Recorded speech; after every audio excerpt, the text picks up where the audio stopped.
Then another sign appeared in heaven, an enormous red dragon. Revelation 12:3.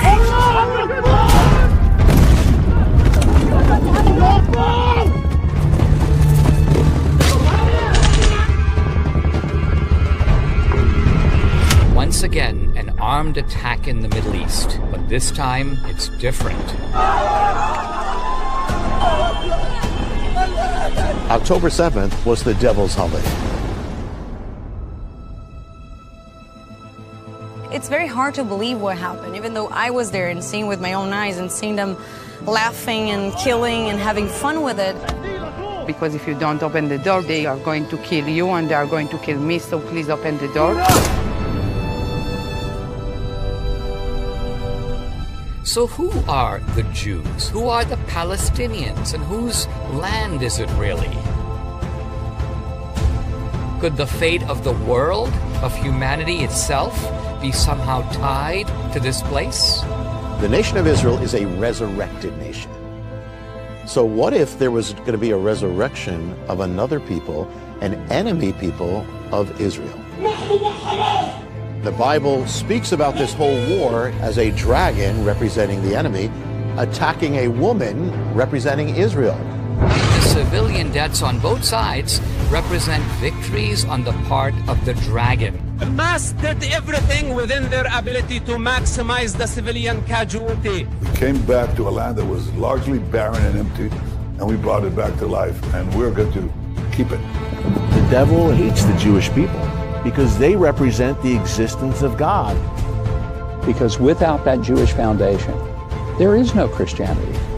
If we're approaching the end of time, God will reveal himself more and more dramatically. Speak back through the stones. The story that they've been telling is that Israel is a colonial project. The problem with that is the city of David. We are an inconvenient truth.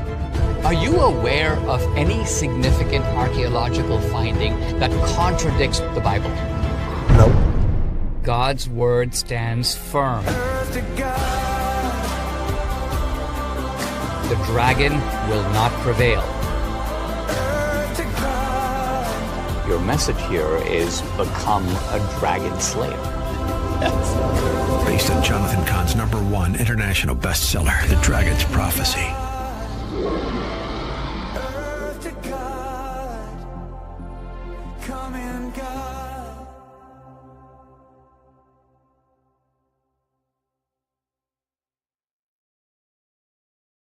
Hey guys, how's it going? Welcome to the program. Would you please give me a finger? Will you share this program? We're going to dive deep into, that technically Dominion voting has gone away. That solves all our problems. Or does it? We're going to dive into that. By the way, today's program is brought to you by the fine folks from Goldco.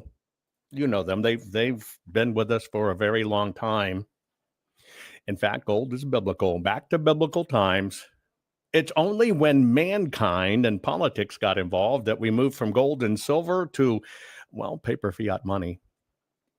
Now is the time to protect your money with gold and silver. It's that simple, folks. And so I'm asking you to please go to JovanLovesGold.com and request your free gold and silver kit today. It might even benefit you to the tune of $10,000 in free silver.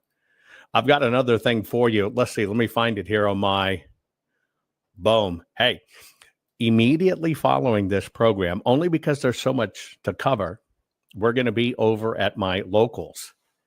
This has a part 2. We're going to go through it even deeper, but you'll get X of it here on my base channel, Rumble. And then you'll get the rest of it over on my locals, simply because there's just so much that we have to cover. So make sure you do that. What we're going to be talking about is we're going to be talking about shuffling the deck. We're going to analyze the playing cards, because you may have heard that Dominion voting system sold to No Inc., and it becomes Liberty Voting. Good, bad, indifferent, solve our problems, risk, whatever the case may be. I'm going to bring you the background that most people never bother to dive into and let you decide. Is this just a shuffling of the deck? Or does it move the needle? That's the question. Does it move the needle? You got about 3 minutes. Share this everywhere and we'll get started. A man slides the deed to his house across the table. His payment? A single tulip flower. It's the Dutch Golden Age. A new exotic flower from the East arrives, valued purely as a status symbol. But then, something shifts. A strange virus twists its petals, leaving flame-like patterns. The infected blooms are hailed as art, worth more than the flawless ones. Prices explode. Coffee houses become trading floors. Sailors wave paper slips like flags. Merchants scream prices that double by noon. At this point, they are not even buying flowers. They are trading slips of paper for bulbs still in the ground. One bulb for a ship, another for a mansion. Husbands tell wives it's safer than gold. Friends whisper in ears. Everyone knew someone getting rich on petals. And as long as someone paid more tomorrow, everyone was rich today. Until one morning in 1637. The auctioneer raises a prized bulb, drops the price. Silence. Drops it again. Nothing. For the first time in years, there are no buyers. A whisper of doubt spreads through the room. Then the city. Then the nation. Everyone rushes to sell. Nobody's buying. Within days, the most prized petals can't even fetch onions. History's first financial bubble had just burst. And it certainly wouldn't be the last. True story. But that's why you need to understand history. Imagine trading on the basis of flower petals. Here we go. Warning. The following program has been rated Gilligaff and is intended for open-minded audiences.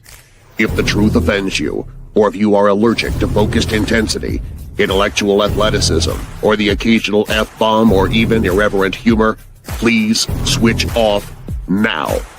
If your delicate sensibilities need to be worried about or addressed, might we recommend the Underwater Basket Weaving channel to you? Otherwise, sit back, enjoy the wisdom, insight, and wicked sense of humor. Cut the crap.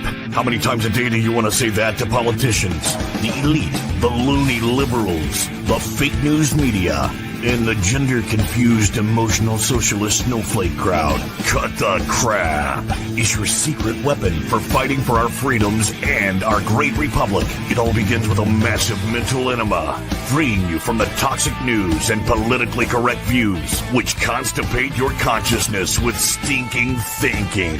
Your host, Joe Von Hutton Pulitzer. He's known for calling out politicians and telling them to cut the crap. You've seen him on virtually every television network and listened to him on Coast to Coast Radio.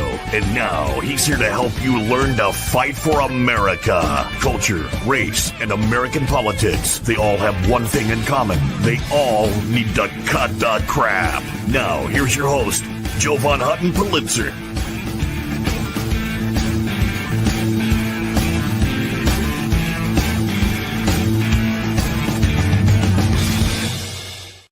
Okay, folks, here we go. We're going to be talking about, did Dominion voting systems go away, or did the dealers' name badges change? What was it? What happened, right? I'm going to ask you a simple question, okay? I hear that maybe Mike Lindell is taking a victory lap. I got rid of the voting machines. Did we get rid of the voting machines, yes or no? Right? It'd be like Obama is now going to be called Salim. Well, there's no Obama anymore, so we won. No, he just calls himself Salim. So did we get rid of the voting machines? Is that what happened? Is that a victory? Yes, no, maybe. Well, if you're a level-headed thinking person, you know it's no, period. Okay. And so they were sold and I want to tell you who. I want to give you the breakdown on everything, because my job is to make you the smartest patriot in the room. If you don't have the information and you don't know the facts, you're probably going to get conned easily.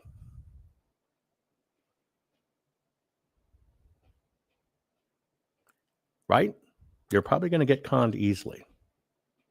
So I'm here to talk about several of these things I need you to understand. First off, I don't know if you heard this story, right? The fellow's name is Colonel Conrad Reynolds. All disclosure, as I gave you this story, all disclosure, I met him in Missouri at a Lindell event,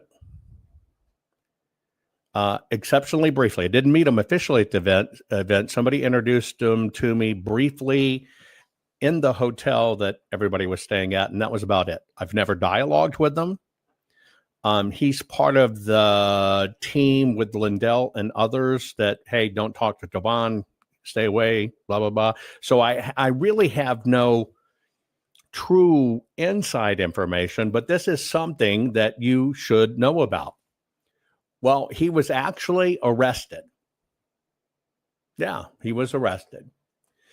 And the arrest, although it was probably wonky, okay, shows a tremendous amount of crap going on in Arkansas regarding elections. Now, this ended up with several different things going on. And you hear people promoting the hand count roadshow, the hand count this, whatever, it's pioneering, hand marked, hand counted. Well, what has now kind of culminated in all of this, an entire county election commission has been decertified and pushed out. And they have been put on a 14-year probation from, I don't know what you call it, 14-year probation from participating in elections. Okay. Now, this all stems from moving to a hand count. Okay. And what's going on is somehow in the count, and it really is very hard to understand what side, there were 11 votes that didn't get counted. Honestly, I can't figure out, was it 11 votes the machines missed? Was it 11 votes the hand counter missed? I don't know what it is, but Searcy County made a move to go to hand counted paper ballots, and they did it with a bipartisan resolution, right? The legislative body did a 6-2 vote. Now, the powers that be gave the typical bull, it'll cost too much, it'll cost too much, it'll cost too much. They actually, from what I understand, now I've not audited these numbers.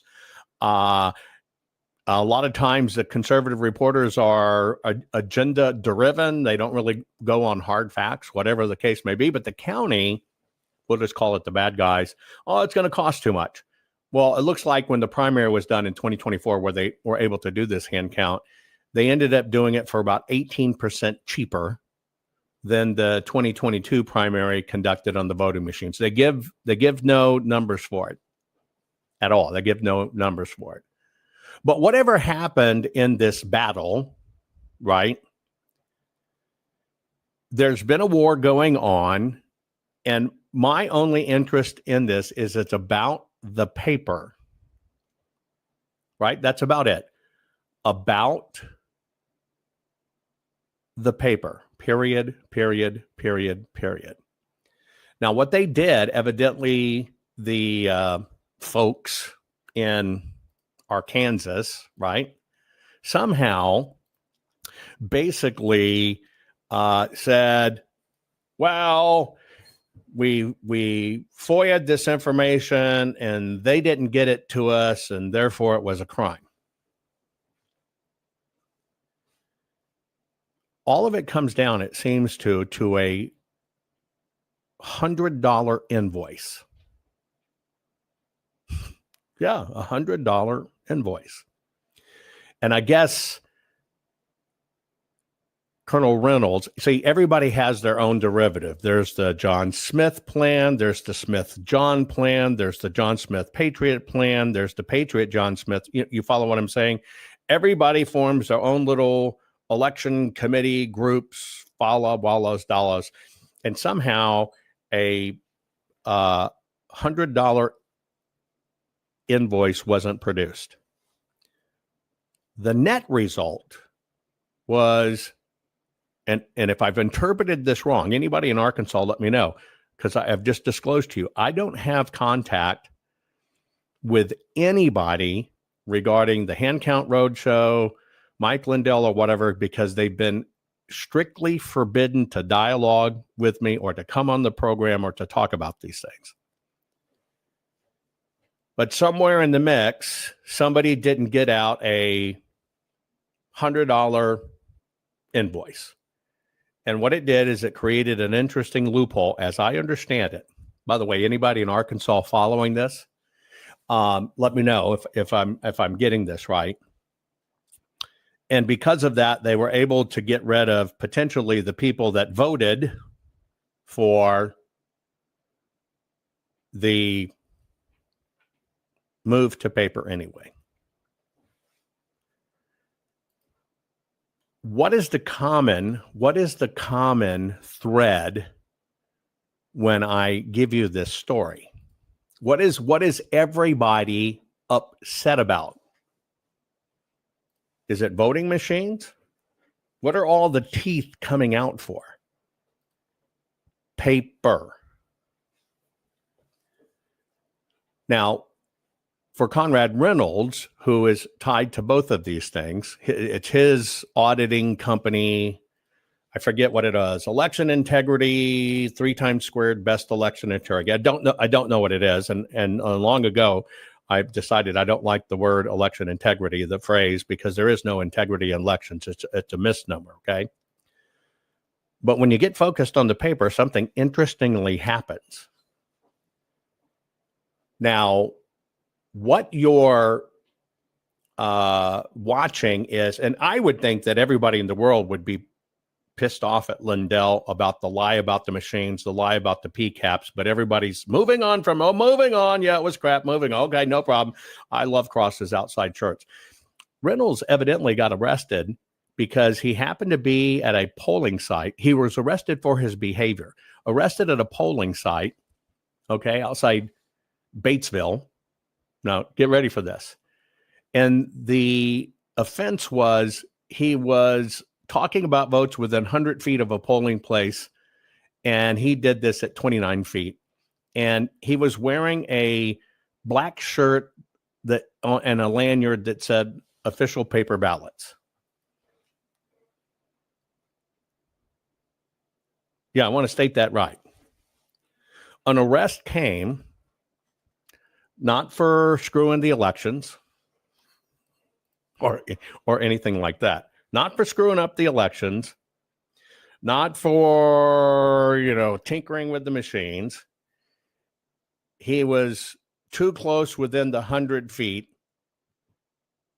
wearing a lanyard that said paper ballots, official paper ballots. I think it's exceptionally important you pay attention to this. When you get into the paper, the game changes. Because the system, unlike the cons that were put out to con the American public, to suck all the money out of the room, to put everybody on every show that talked about everything except how you really fix this and where the cheat comes from, they use the loophole to perp walk them. It's moronic, right? It's moronic. Okay. Now you also have to understand, which is one thing I don't understand, is that Sarah Huckabee Sanders and her staff have been really coming down hard as I understand it, correct me if I'm wrong, anybody watching in Arkansas, where I was born,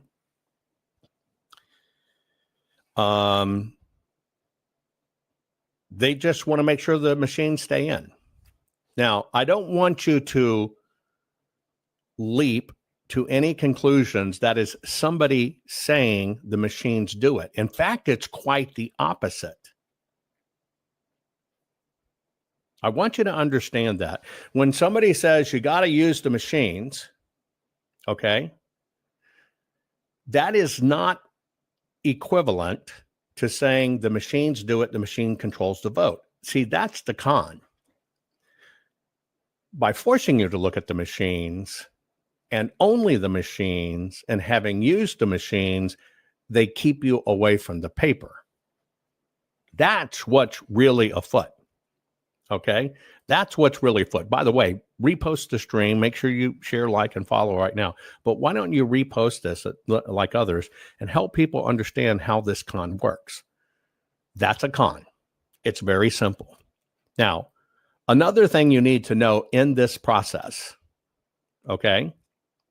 And by the way, hand counting does not stop drop boxes.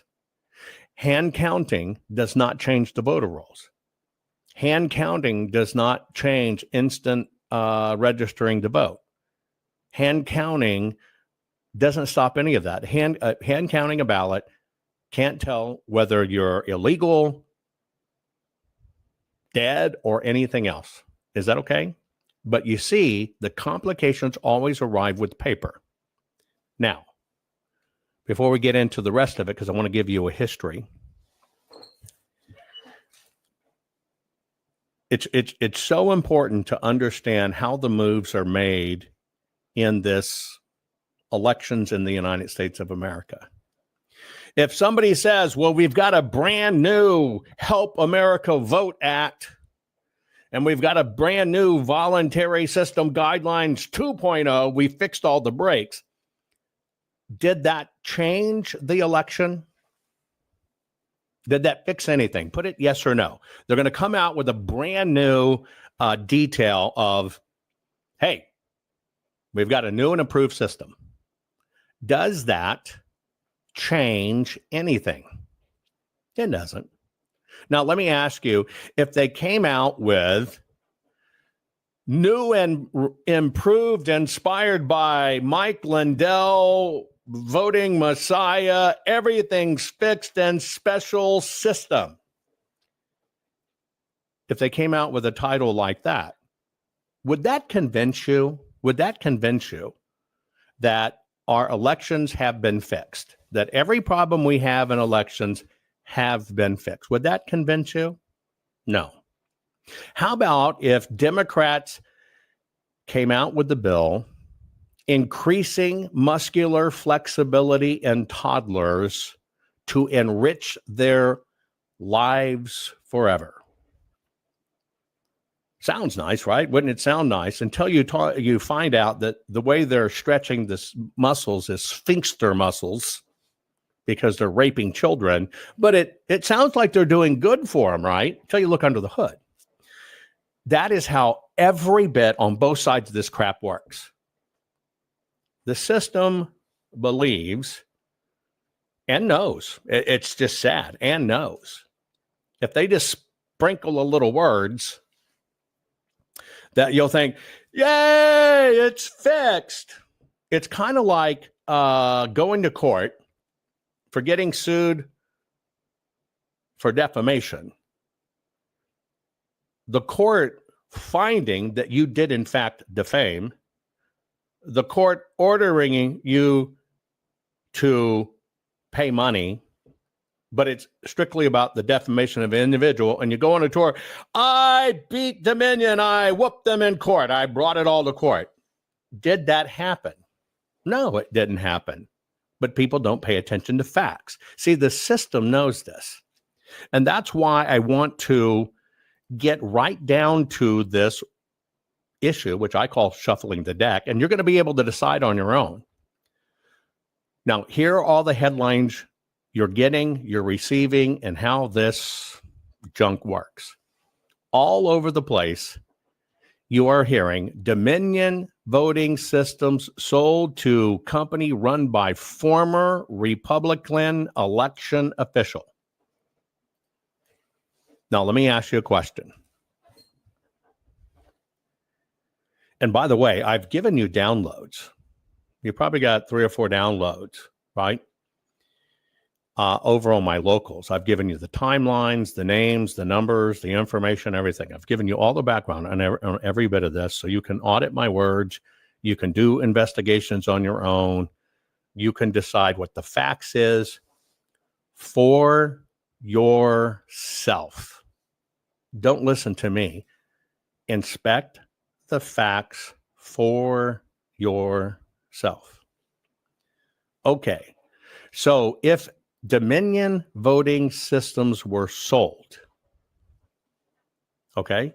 If Dominion Voting Systems, it doesn't say Dominion Voting Machines, Dominion Equipment Company, it says Dominion Voting Systems.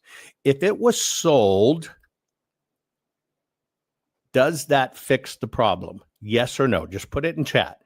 The fact that it got sold, does that fix anything with elections? We're taking just the one fact. Does it fix anything with elections? No.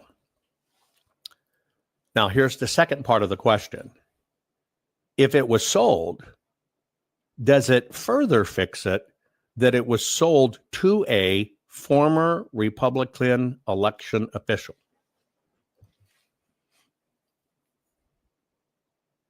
That's the second half of the question. Okay, it got sold. That didn't fix it for you, but it was sold to a former election official. Does that fix it for you? You got a Republican in charge of it, right? Now, what I want to do here is I want to give you the what if, and then I'm going to give you some hard details, but I want to give you the what if.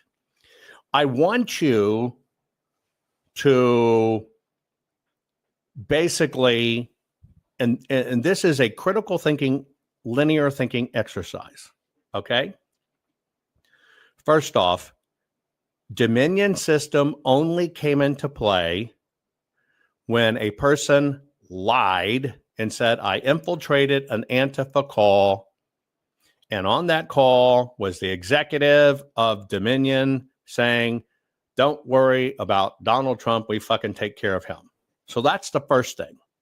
Now that lie, which is a total lie and totally disproven, what it did is it created about $8 billion in defamation lawsuits, with Mike Lindell being one of the ones that supposedly lost. It generated for Dominion $1 billion in settlements.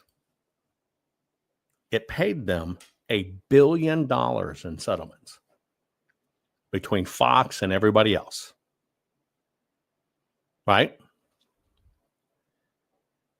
So on Dominion's side, they made out like a bandit.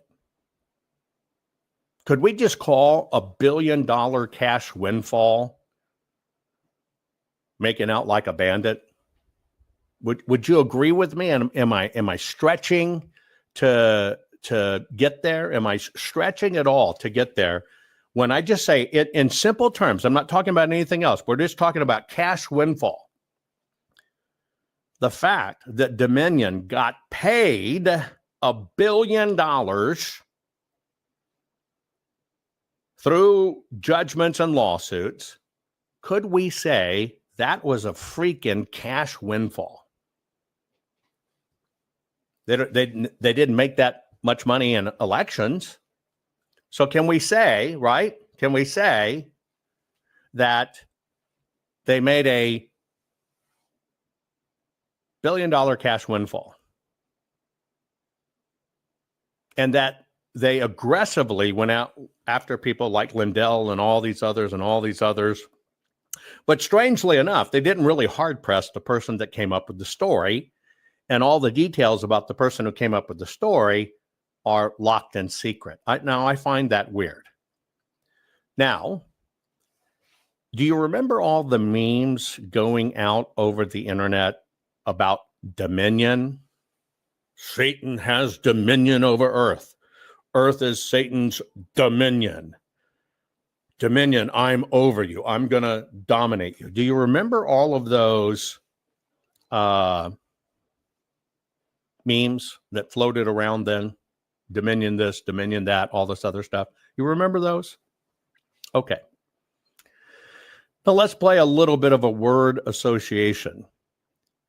Can you say that if somebody has dominion over you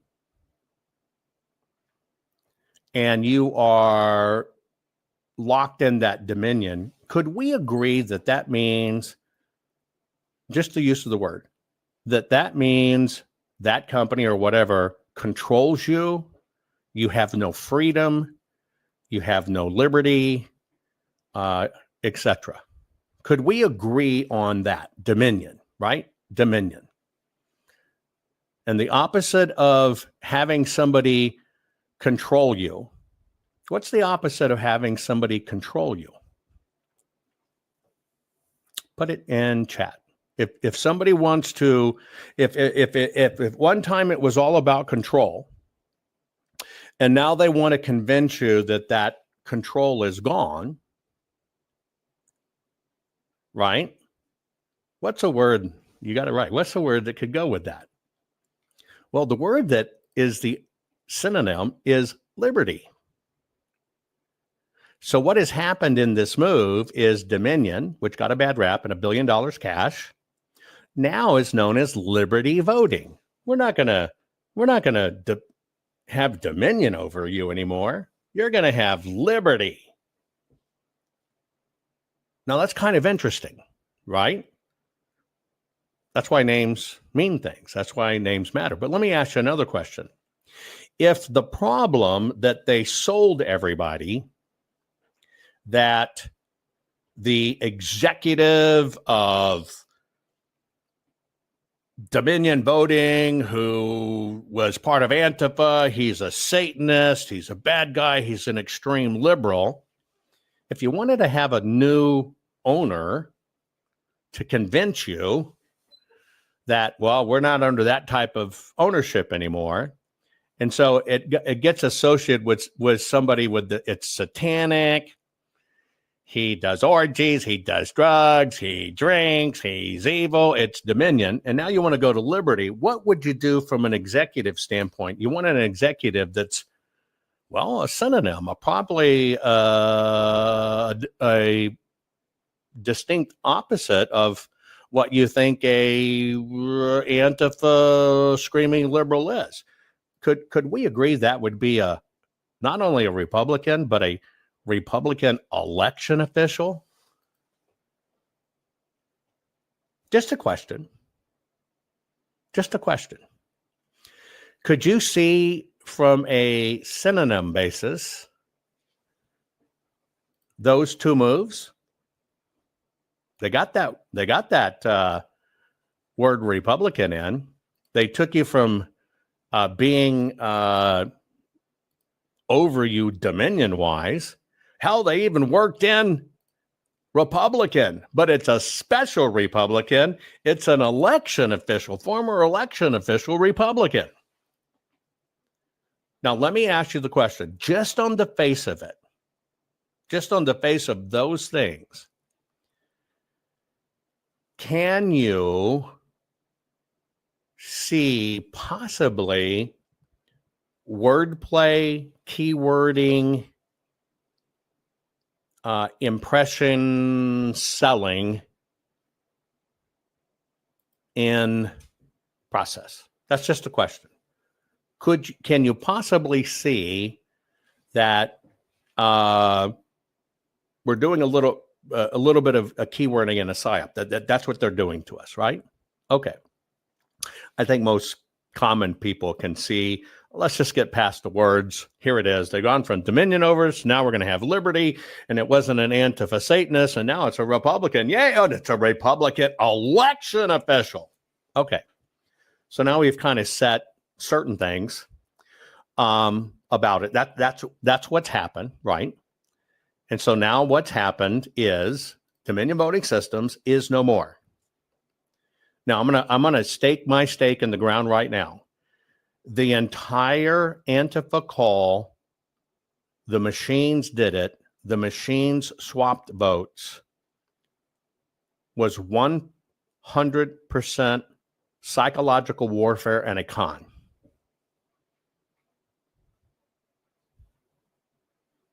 Period. It was designed, it was orchestrated, it was created, it was thought about. They knew the elements they needed. Somebody who went from pillows and a voice, went to a network, went to all this other stuff. My own personal opinion is from the beginning of infiltrating Antifa, and the election official said this, all the way through for how everything was discussed, what they combined it with on TV to make you think, oh, I saw the vote get switched. I saw the vote flipping.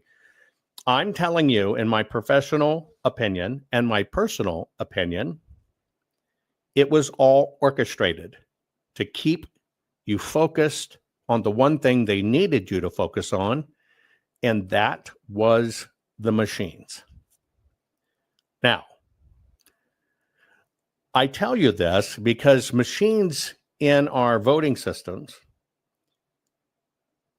have been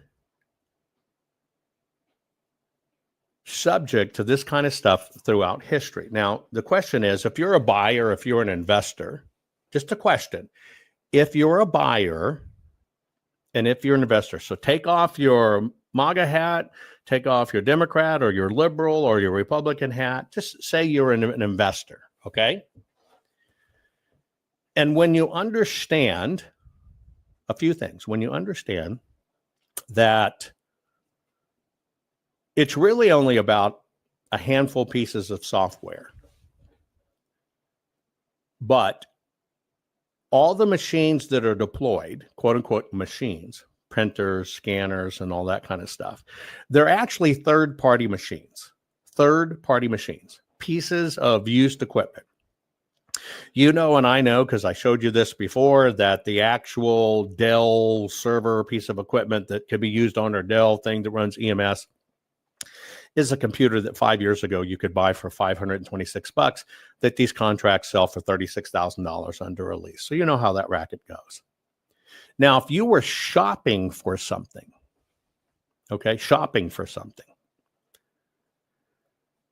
let's analyze why anyone would buy, Dominion Voting Systems. Now, can we agree that between all of this stuff, which, by the way, was in fact libel, this is why I tell you the truth. When you say that the machine swapped the vote, you saw it on TV, and when you say the head of the company planned it, that is in fact defamation and libel. Classic boom, right? But did it hurt Dominion? Did it hurt a company that does a couple $100 million a year? Did it hurt that company to get paid $1 billion in settlements? Did it actually hurt the private enterprise to get massive cash settlements? Well, the answer is no. So now, if you're an investor, and all I'm doing is I'm giving you a critical thinking path. I'm not going to tell you what to think. You decide on your own. Okay. So now you're in the election business. You want to be in the election business. Now, the only thing really of value in the election business technically is two things. What are the two things? We're talking, if you're analyzing buying an election company, you want to buy an election company.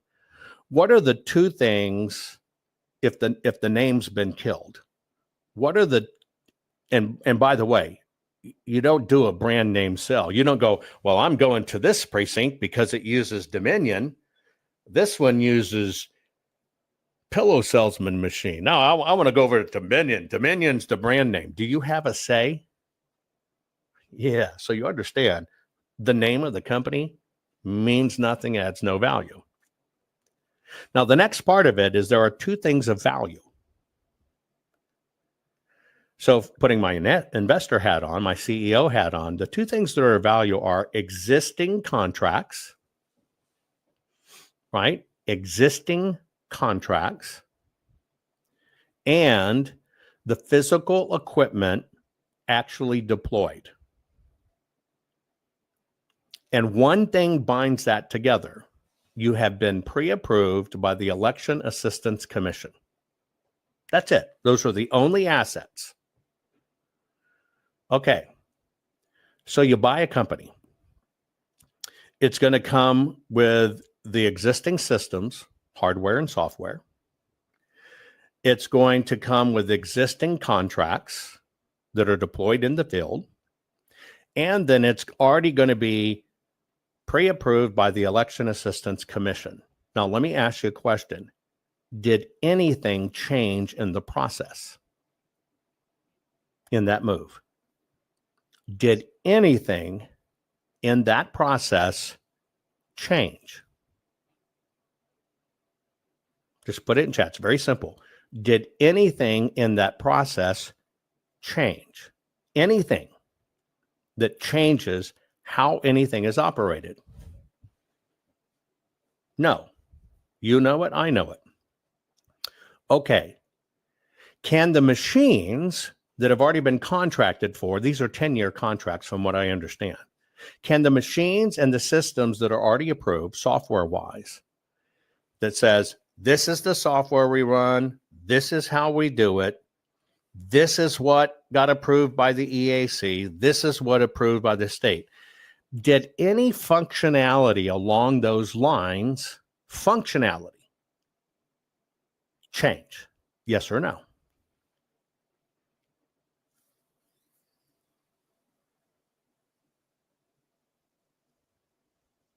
Of course not. Nothing changed. Now, I want you to understand why nothing changed. Because if you change the software and if you change the hardware, if you actually change it, you have to go back through the approval process. Oops. So in this move, and I'm just going it layer by layer, just layer by layer. Were the playing cards just shuffled, or did it actually change anything?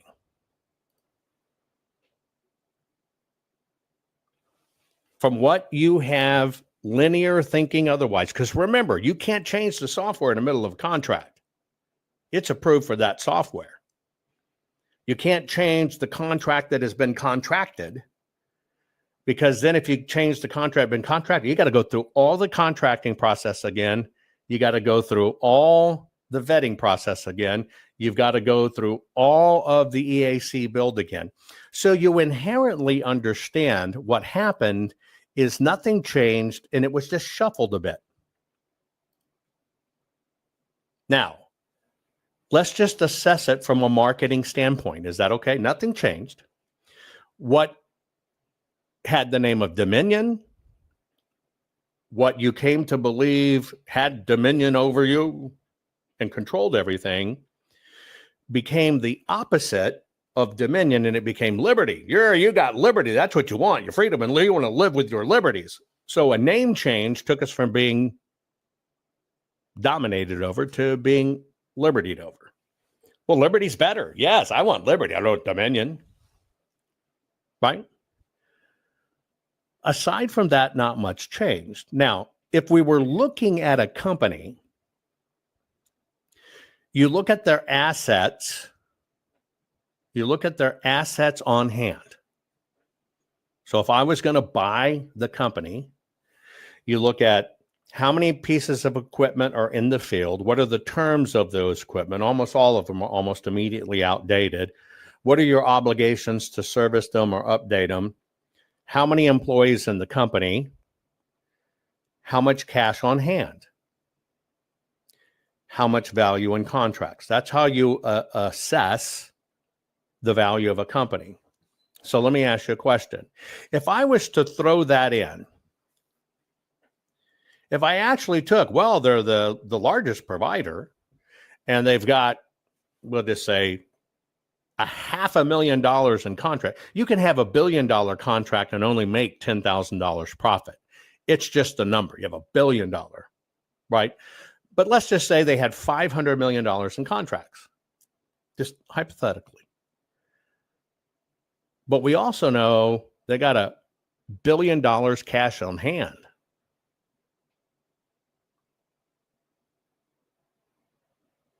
Why? Because we know they got paid that. So the next question I have to ask you is, did a Republican walk in and say how companies are normally bought? Here's how they're bought. It's what's called multiples.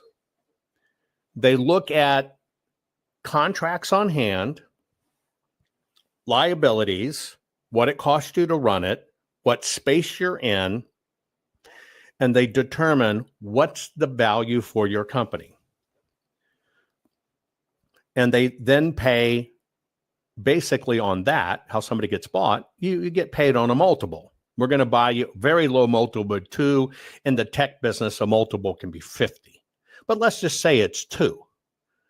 So if you valued this company at, and it had in actual assets, $1.5 billion worth of assets, contracts, those contracts are for 10 years, 80% of them have been renewed. They're only in the first year. That, you understand, that's just going to keep on renewing. Let me ask you a question. Do you think a Republican anything walked in and gave Dominion $1.5 billion for that company, or gave Dominion $3 billion, a 2-time multiple for that company? Do you believe that a singular company, right, that's known for about $53 million in sales, I'll get into that, right? Do you think they walked in to Dominion and plopped down $1 billion, $1.5 billion, $2 billion, $3 billion? Do you think somebody walked into a company as severely damaged as Dominion? Let's just call it like it is. They were decimated. Do you think somebody walked in and plopped that down?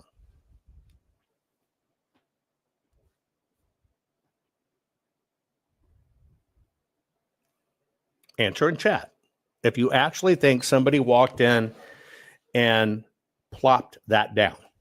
Because it's kind of like, if you were going to sell a $100 million lush finished out jet that has a street value of $100 million, but then you find out it was Epstein's jet and it was the Lolita Express where everybody spilled all over the plane, it's not going to bring $100 million or anywhere close to it. Nobody wants anything to do with it. You follow what I'm saying? It's going to come at a serious discount.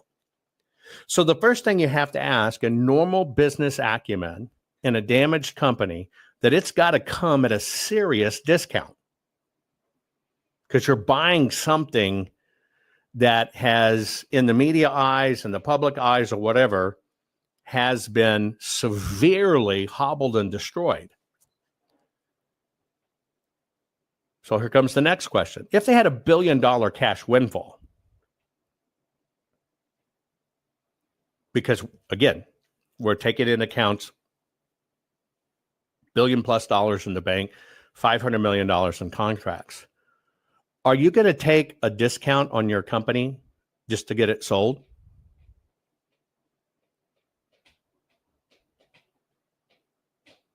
Just a question. I can't see how anybody logically is going to buy it.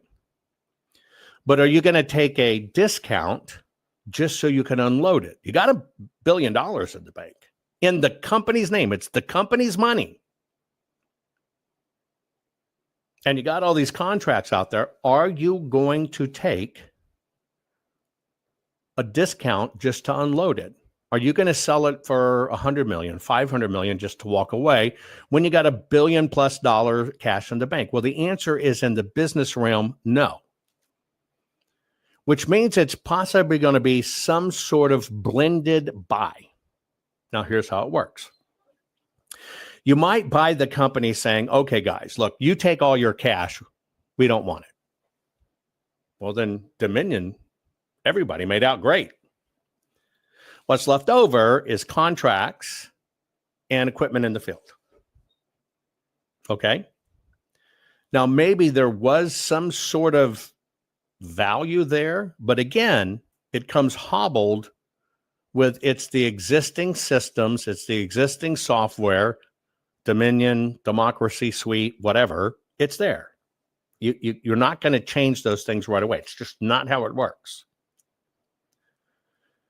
The question is, on that, would Dominion take a skinning? And the answer for that is logically yes, because now they have an albatross. They got the money out. And this is all hypothetical. They got the money out, and now they've kind of liquidated the company. So let's state on that. Did Dominion get ruined in this process? Well, the answer, in my opinion, is no. Because they could have possibly walked away with an excess of $1 billion. And then they took the albatross and they let it go over here. And somebody's taking that albatross and they rename it. Now, why do I tell you this? Okay. So we're going to go back in history. We're going to go back 60 years. 60 years. We're going to take a 60-year snapshot to be fair to everybody when it comes to, okay, our voting systems and our voting machines. Now, I'm only making the thing. Would anybody in the world pay Dominion what it's worth if it didn't have the debacle? And all I'm saying is, business acumen tells me they're going to take the cash out and all the executives walk away and they're going to unload the company because it's really future forward money. Maybe it has some value, but look, they walked away with their cash, so they're fine. Now, the very first time that this happened, it happened in the 1960s. That's why I'm going back in time. So during the night, I'm going to give you the time periods between the 1960s and the 1980s. We used to have a voting company that's called Shoup, S-H-O-U-P. These are part of the downloads I provided for you.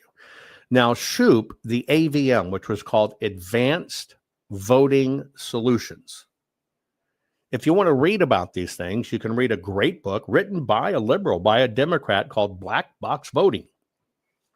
So, and it covers a lot of it. Anyway, so between the 1960s and the 1980s, there was a really big controversy, okay, about Shoup voting, which was the lever voting, lever machines. You know, you punch card, gink, gink, right? Now, it got in trouble. And so what Shoup did, when there were questions, Shoup rebranded and became Advanced Voting Systems. So first off, we go back 60 years, we got an interesting trend. Something happened, gets associated with a name, they change their name to try to come out as something else, okay?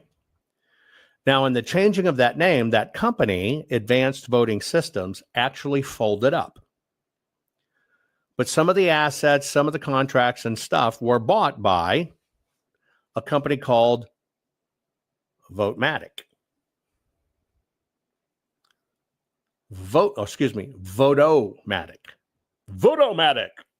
Act now and you'll get the Ron Popeil slicer. Anyway, it was called Votomatic. That was the punch card systems where it punched, dink, dink, dink, dink. Now, that was derived off the basis of the IBM data cards. Well, it got into a controversy too. By the way, this is in the 60s and 80s. Don't forget, in the 2000s, this came into play, this particular stuff. You know it as the hanging chads issue. So it didn't go away. But the system, the storyline of the system is that, well, that stopped in the 80s because it gets associated to the name, not the features, not the device, not whatever. See, even though SHOOP and advanced voting systems went away by 1980 in the 80s, that hanging chad debacle happened in 2000. So it survived another 20 years. How did it do that? So I tell you this because if I was just to take 1960 through 1980 and look at what we had in the United States, etc., when a lot of stuff was manual, and when the controversies came in regarding machines, when it truly was a voting machine, the pull-o-matic, the jack-o-matic, the screw-o-matic, those were literal machines. They got in trouble. But even though they got in trouble and got rebranded and then disappeared, they were still in play 20 years later because we had to deal with it then. Well, another consolidation happened in the 1990s. Now, this is basically what the industry, if you really understand your history, the industry calls the consolidation wars.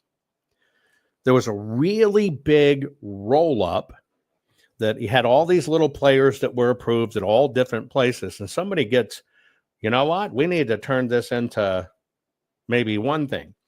And so what we had back then was called CES, Computer Election Systems. Computer Election Systems eventually merged and it became BRC, Business Records Corp. Right? They had trouble. So Computer Election Systems had trouble. Then they basically merged into Business Records Corp. They had trouble. Then ultimately Business Record Corp was acquired by American Information Systems. That's AIS. It acquired the entire election division of Business Records Corp. Okay? So this is in the 90s. Now, what this is mergers and acquisitions, rebranding. But did the systems and machines go away?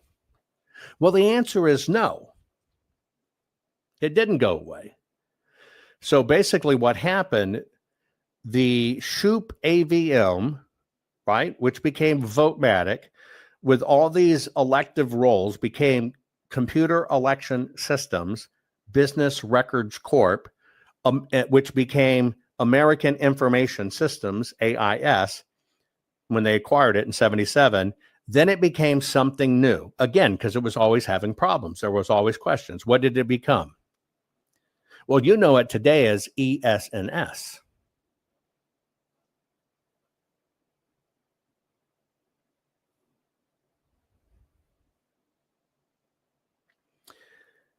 Now, back then, there was a problem. With all that consolidation going on, the consolidation wave, our Department of Justice at the time says, you got a little too much power. All of these things are kind of consolidated. And we're worried about it via antitrust laws, which we may be back to today, but we'll get to that. And so all of that issue that there was maybe too much power, the Department of Justice, through the Antitrust Act or action, basically required that this new system, American Information Systems, divest what was called UpTech. That's kind of how it was packaged and positioned. Well, if you're not going to have so much control, you have to divest of UpTech. You got to get rid of that line. Well, they did.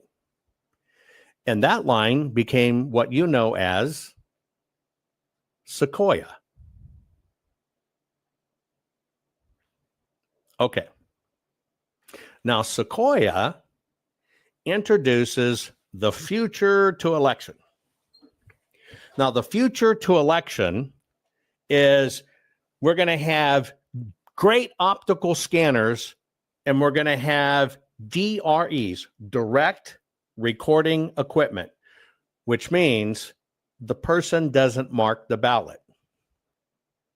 You mark the screen. Because, see, people are too stupid to fill out ovals, and it's too hard to read, and we don't want squiggly wigglies. We want it perfect within line, so we want the machine to be able to print in the oval, and that's what makes a vote. Well, Sequoia boomed, and counties started moving to direct recording equipment, DREs, okay? So they dominated the market. So through the early 2000s, okay, a couple of things happened. So we still had these legacy systems, which were the hanging chad. And all of this was now under a company that had picked up this stuff called Diebold. Do you remember Diebold? I think they were probably cash registers, point of sale systems, etc. Diebold, okay?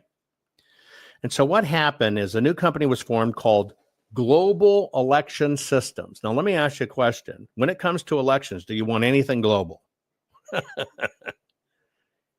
Hell no. Okay.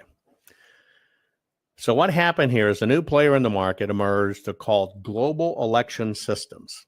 Now, on the Global Election Systems, because there were some issues with Diebold, everybody's saying Diebold bad, Diebold issues with machines. They acquired Diebold in 2002. This is after the hanging chad issue. Everybody's screaming chads and this and this and this and this, which, by the way, was the very first kinematic artifact detection, because it's looking at the state of the paper and the punch and seeing what state it's in, and did a human do it, was an accident. But most people don't know their history, so you don't know. Looking at it kinematically has been around for a long time.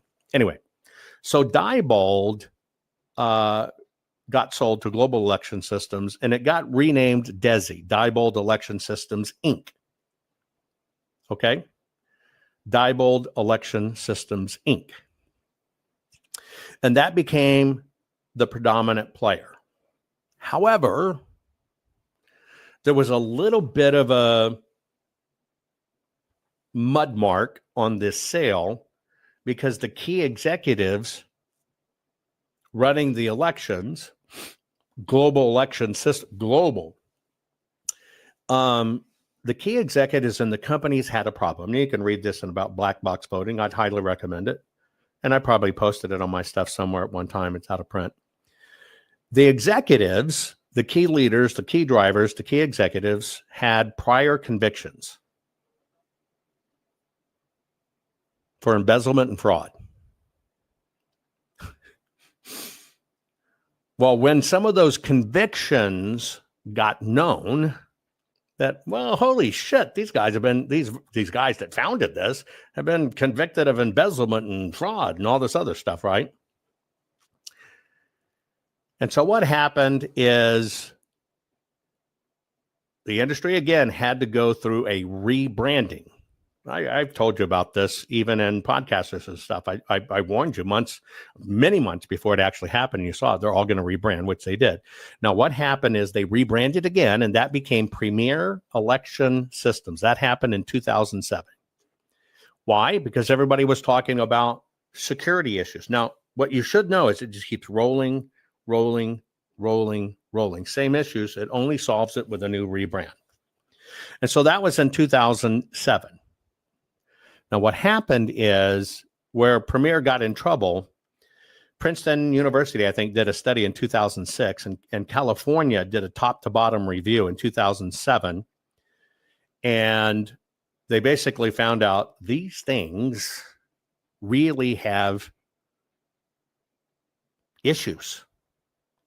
These aren't secure. Let me remind you the dates. 2006, 19 years ago. Is that 19 years ago? No, excuse me. That's 2006. Wait, 10. Yeah. What is that? Anyway, 2006, 2007. They're not secure. There's problems. Well, what did they do? Well, they caused a shakeup in the companies, but they found out a little bit more. Besides these bad executives, the actual Diebold chair that was involved in all of this was raising political money for candidates. So how can you run an election and have a definitive choice of a candidate that you're pushing? So it caused a huge, and you're right, Desi has some splaining to do. basically what happened is it caused a huge controversy. And so the way they solved that is you can't be an election official and you can't have political activity. Okay. So then it all comes to bubble a service again, and now in the true mid 2000s, and it came to bubble in the mid 2000s as what was called the Smartmatic Sequoia entanglement. What? The smart, and yeah, don't worry, because they're going to introduce Patriot voting systems soon. Anyway, the Smartmatic Sequoia issue had happened. Now, what happened in 2005? Smartmatic acquires Sequoia. Remember, I go up into the 90s where we first get Sequoia relating to this elections. Now we're getting into the mid 2000s, and Smartmatic acquires Sequoia. And what happened is there was a review. And the review is, wait a minute, you've got foreign owner investors in this. And so there was a CFIUS or CFIUS review.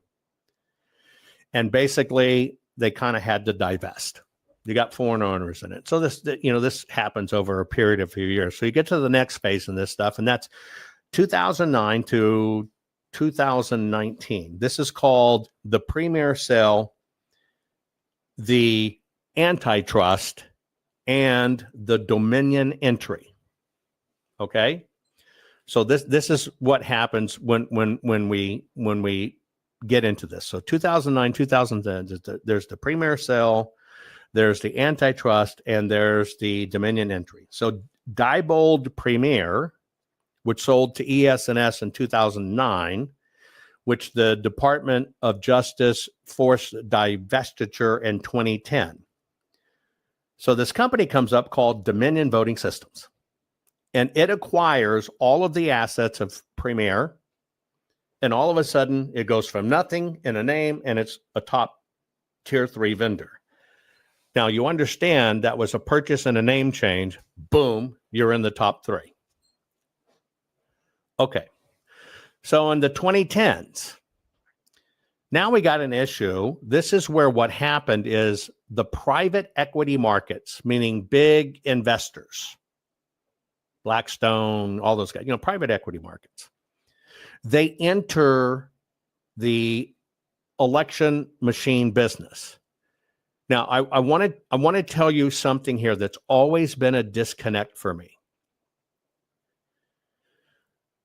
Elections are based on being secret information and stuff. And these election companies are all private, and they don't release their financial information. Let me go back. We're doing all this based on the premise that our elections are private, our elections are secret, whatever the case may be, and all our elections have to be maintained that way, right? And we're working on that. This all has to be private. People aren't supposed to see it, right? Nobody's supposed to know what's happening. Nobody's supposed to have inside data. So the very first thing that came to my mind as I'm doing this historical research, I'm going, well, what I know about private equity markets, they're buying a revenue stream. They want, remember, private equity is handling retirements, handling all this stuff. They want to guarantee there is a return on investment. Well, these voting systems jockey back and forth. So my first question is, why would a private equity market get into that? Maybe to have inside information, but then when you understand in a private equity market, which you see a lot of this stuff going on with BlackRock today, you can have a hell of a lot of influence on lawmakers. You could probably influence them. You need to use these machines. Why? Because you have an investment in it. I think that was all very dubious to begin with. But what happened is that's when Hart InterCivic, which goes neck and neck with Dominion, took from HIG Capital an investment in 2011. So now you got the private equity coming in. So remember when I told you that the Shoup people got in trouble in the 1960s through the 80s, and that advanced voting systems actually folded? I gave you the dates. So it was 1960 to 1980. Shoup became AVM, Advanced Voting Solutions, and then it became all that other stuff. Well, Advanced Voting Systems, which was supposedly folded up in the 80s, actually only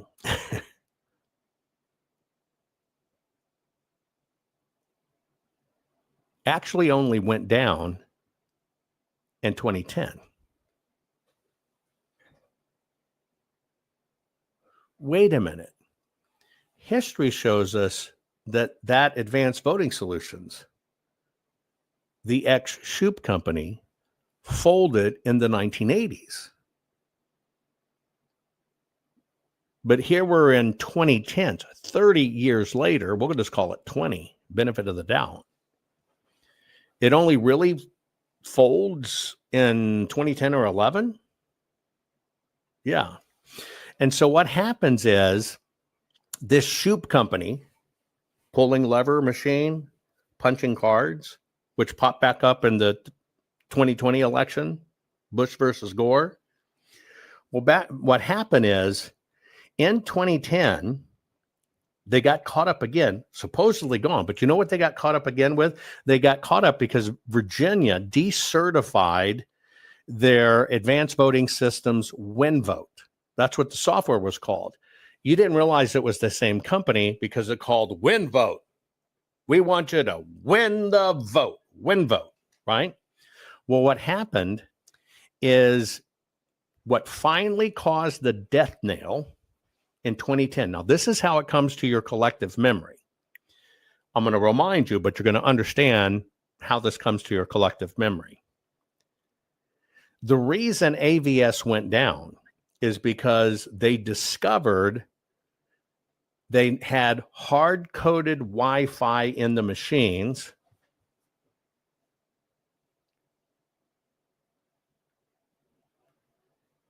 with the password setting being ABCDE. Now, that was in 2010. Where have you heard this stuff before? See, that's where it came up. All these machines aren't supposed to have Wi-Fi, be connected to the internet. That's where the myths started being. But in 2010, it was still there. It was there, period. It was hard-coded into it. But see, enough people back then were still thinking modems, which is why to this day you can see them testify before Congress. We don't make machines with modems connecting to the internet. Yeah, no shit. Nobody makes modems anymore. But their controversy was the actual password, right? The actual password was ABCDE. Now, they got better because they did it 1, 2, 3, 4, 5 later, but we'll get to that in a moment. And so what happened in all of this stuff doing direct DREs, right? You know, direct optical readers where you punch the screens and it prints the ballot for you. Digital recording. The states got rid of that, and all the states in 2010 shift back to basically paper-based optical scanning systems. So now optical scanning systems become the standard, right? Not a person's going to sit there and look at the ballot. A machine's not going to mark it, but we're not a person's going to sit there and look at it. I mean, and count it like it used to be. We're just going to move to optical scanning. That's what we're going to do, optical scanning.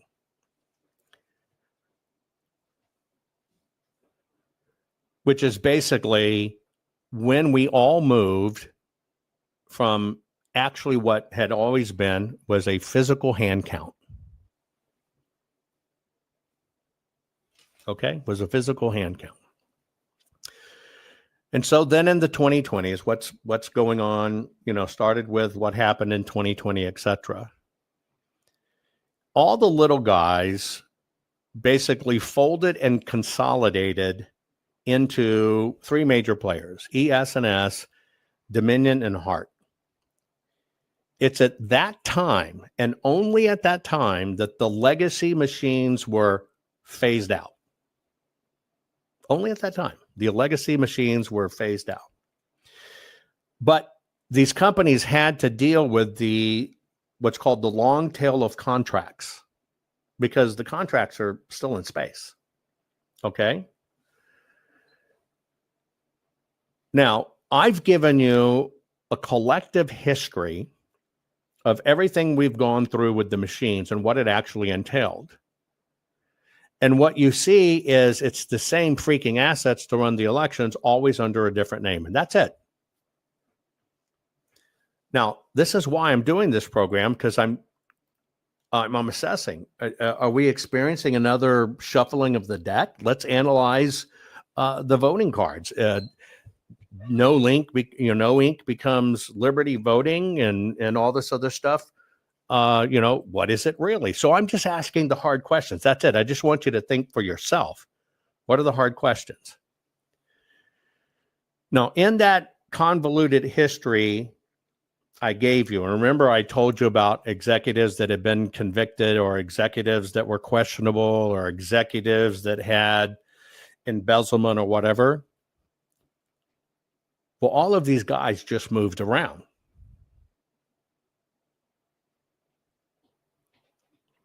If we were to look at founders from a founding standpoint, it was Bob Urosevich. I think that's how you say Sevich. Urosevich. Bob Urosevich. He's the one that co-founded American Information Systems, and he went on to co-found ES&S. He founded ES&S. All of those moved around. He later became the president of GES, Global Election Services. So you see, the company stayed around. He founded one, then he moved over here and founded one called Doble. That was in 2000. And then he moved over to Diebold in 2002. Bing, bing, bing, bing, bing, bing, bing. Oh, by the way, his brother Todd went with him and had senior roles at ES&S.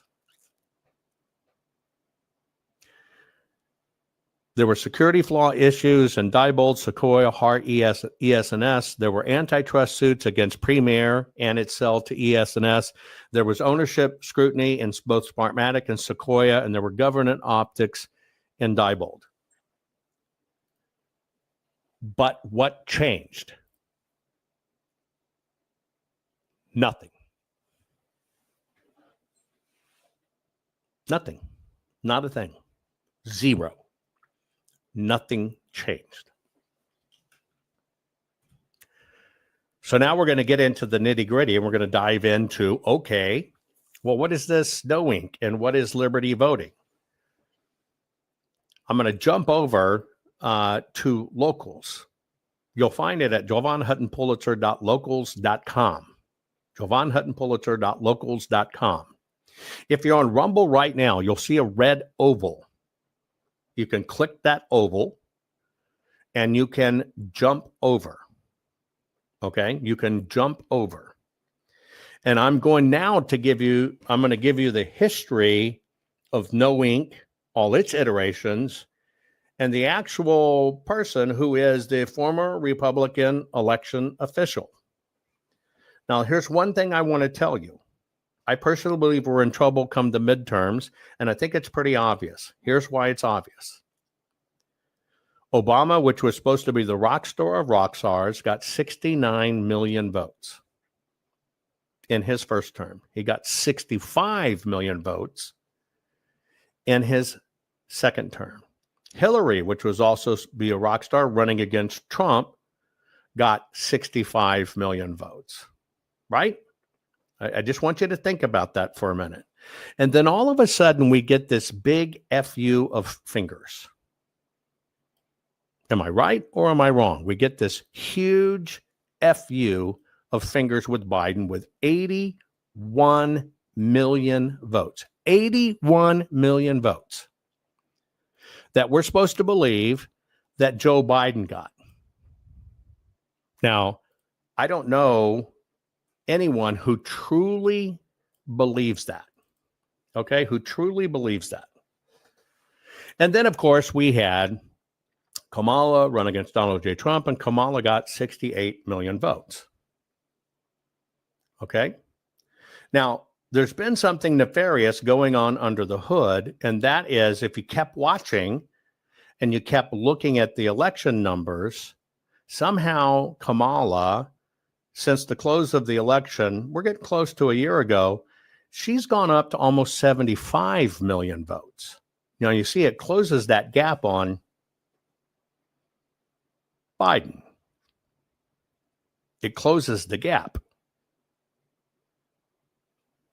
And so what that does is all those BS votes I kept on calling out and all the illegals coming in, which can vote. Now we got about 30 some odd million bad ones on the voter rolls. Now what they're doing is by saying they voted for Kamala, they're basically taking it from one general election. They voted here. They weren't any good. Now they're able to say, well, no, they voted in 2 general elections, so they must be good. See, that's how they're doing the scoot up. And so I've always told you it's people, paper, and programs. Now, and for anybody to be able to use the programs of voting, for anybody able to get the piece of paper called the ballot for voting, where do they have to originate? Well, they have to originate first at the very start on the voter rolls. Stay with me before I jump. They have to get on the voter rolls first. And so that's what they did. They dropped them in voter rolls so they could vote there, and they're scooching them up, trying to make them legit. They're saying it's the machines, but it kept everybody away from the voter rolls. Now, you've seen almost everybody that it's the machines swap the vote. I saw it on TV. They're now playing, they're hoping you forget that.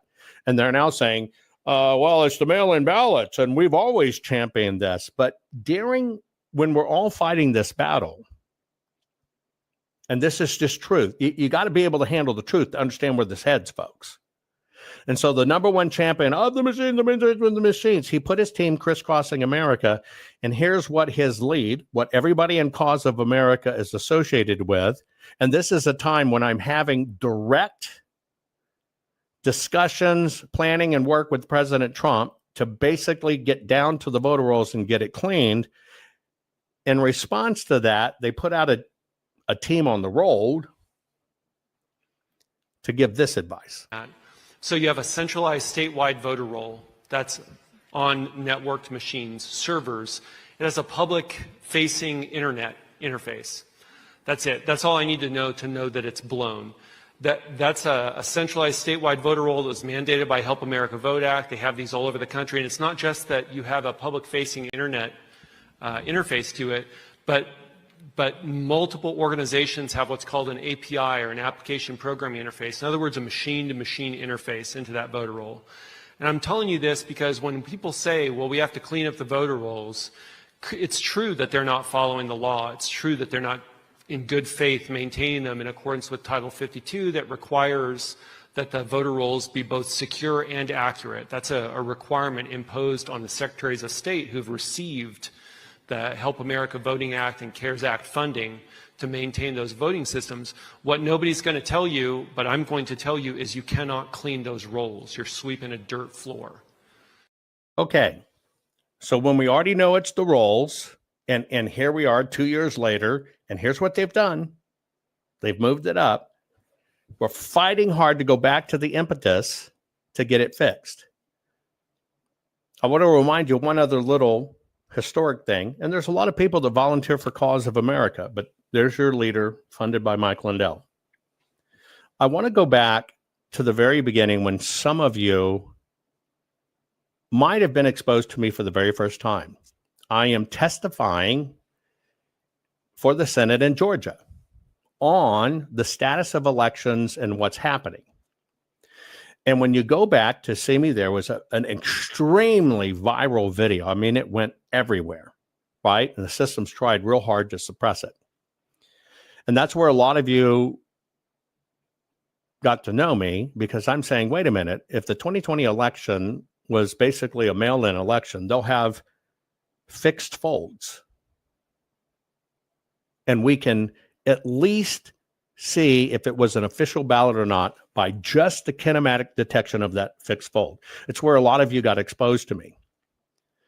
During that same testimony, it just so happened that researchers and investigators in the field, while we're tracking down stuff, seeing thermometers communicating, seeing televisions communicating or whatever, my lead that was doing that actually was able to see the system being the poll books. Here's how they're checking in voters. Here's how they're doing this. It was all like out in the open. And you remember me saying, hey, because it was actually happening right outside the courthouse or whatever, at the courthouse location from where we were having this Senate meeting. And I'm telling them, man, they just left the door open. Wasn't hacking at all. It's just left the door open, right? And we can see everything transacted, and we know these things are hooked together, and you can eventually work your way into the system. Well, you saw Ratzenberg attack me, and you saw that Gabriel Sterling came on, no, it's not true, and it's not this, not this. Well, I want to remind you of one thing you may have forgot. What we were looking at, and the entry was through the No Ink poll pad.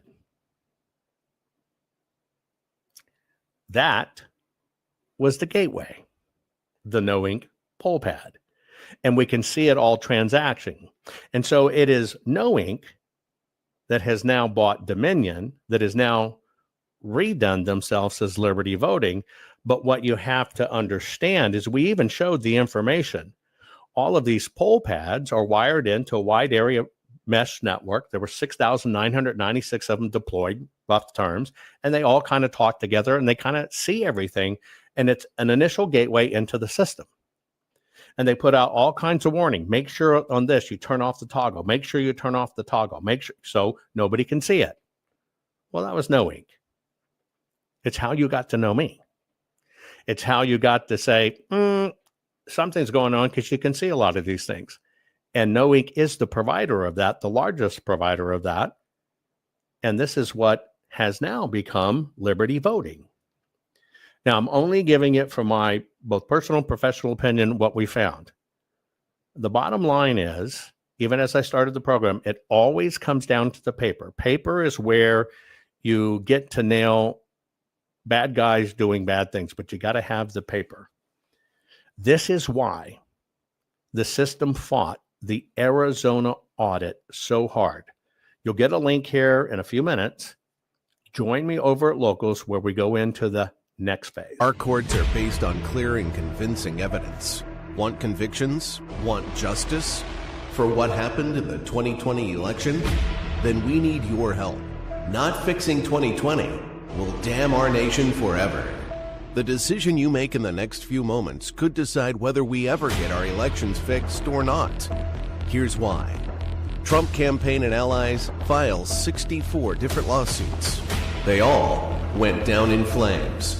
100% of these cases were presented on "It's the machines," or "The machines changed the votes," or "The voting company executive said he would make sure Donald J. Trump would not win." They all went down in flames. Why? You can't bring theories to court as evidence. No supposed Zoom call or six-degree polynomial math theory or census data is or ever will be proof of fraud. You can't bring theories to court as evidence. Here's why. In both civil and criminal law, the side making a claim carries the burden of proof, and prosecutors must prove guilt beyond a reasonable doubt. Without physical or otherwise verifiable evidence, a case cannot meet this high threshold. Physical evidence is the key. The question is, did anyone get relevant, reliable, provable, testable, and duplicatable evidence of what really happened in the 2020 general election? And the answer is yes, absolutely. The full forensic audit of Maricopa County, Arizona is the only evidence-gathering work which gathered relevant, reliable, provable, testable, and duplicatable evidence of what really happened in the 2020 general election. Evidence so damning that the system, the deep state, and those who pull the strings of this country have fought to keep it hidden and have hoped to have it be forgotten to time. Almost $3 million invested in time, funds, and efforts to unlock that which the system wanted hidden. But now, that evidence is in danger of being lost forever. So if you want what happened in the 2020 election fixed, then we need your help. Please donate to protect and secure this historic evidence. With the 2026 midterms coming up, the system is going to try to lame duck President Trump and then most likely introduce new impeachment proceedings. This is the evidence which will help win the war which is surely to come. We need to keep Maricopa County full forensic investigation and archives secure and ongoing. So if you want what happened in the 2020 election fixed, then we need your help. Please donate to protect and secure this historic evidence. We need your help securing the full forensic audit archives. Don't allow the only testable, objective, and reliable 2020 election evidence fall into obscurity. Millions were spent on getting it documented and tested. This is historic evidence. Not fixing 2020 will damn our nation forever. The historic Maricopa County full forensic audit effort processed 20,895,610 digital and forensic images of varying formats, resulted in 208 million individual evidence-proof files. The system processed over 58 billion forensic measurements, resulting in over 2 trillion individual base computations. No hopium, no hype, just hardcore forensic evidence. Please make sure the Maricopa County full forensic audit archives survive. Donate now. So if you want what happened in the 2020 election fixed, then please donate to protect and secure this historic evidence. We can't do it without you. We need you. America needs you. Our future needs you. Please donate now. Not fixing 2020 will damn our nation forever. Please donate now.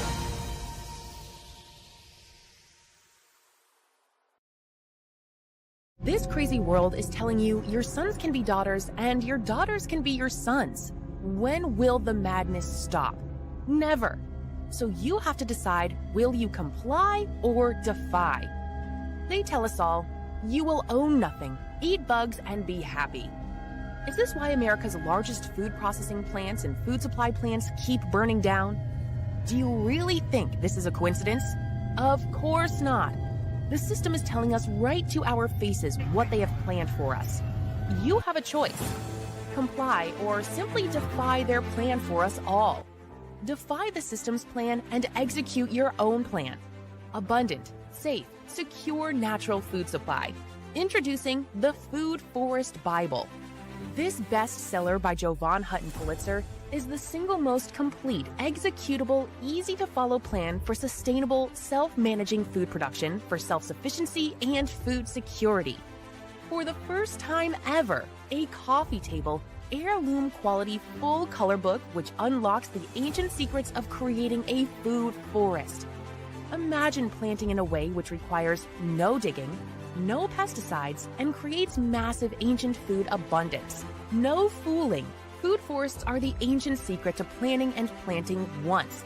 And have your own Garden of Eden, which will feed your families for decade after decade. Buck the system. Buck the New World Order and order your very own copy of Jovan Hutton Pulitzer's Food Forest Bible. Learn how to create a sustainable, self-managing, natural food production for self-sufficiency and food security for your family. Side yard, small yard, backyard, backlot, or even lots of acres, the Food Forest Bible works for everyone. Order on Amazon, hardcover, softcover, or ebook. Don't comply. Expertly defy the system.